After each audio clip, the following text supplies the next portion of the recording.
Most Americans do this without a second thought.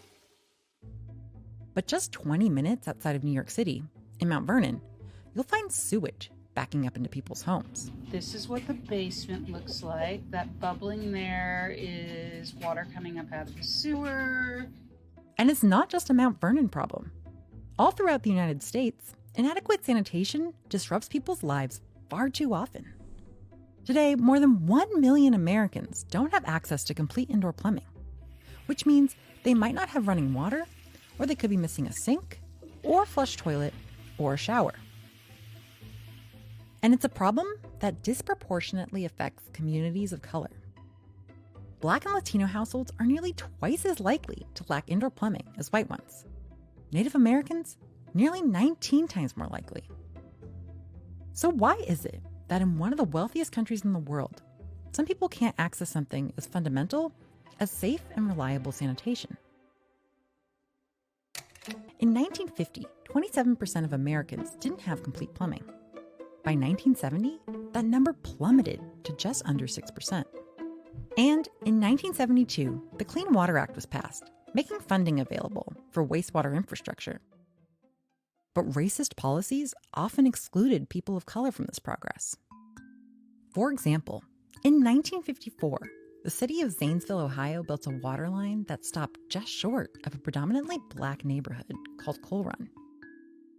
This is a map of what water access looked like in the area. Households with water access are shown in blue. Those without water access, located primarily in Coal Run, are shown in gray. Black citizens in Coal Run spent decades requesting access to the water supply, but various government authorities denied those requests, all the while granting access to white residents on the same street.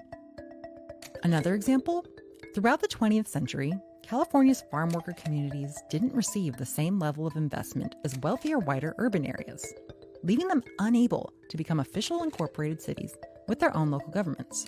So when infrastructure funding became available in the latter half of the century, these unincorporated communities weren't eligible to get a cut of that money.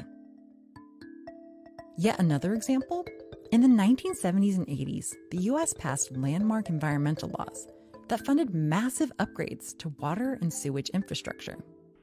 But Native American nations were not initially eligible for this funding, and they still face barriers to accessing funds today. Making matters worse for excluded communities, the funding landscape for sanitation upgrades has shifted significantly. In 1977, the federal government played a huge part in helping communities pay for their water and wastewater systems. But when communities who were left out tried to catch up nearly 40 years later, the federal government had basically moved on.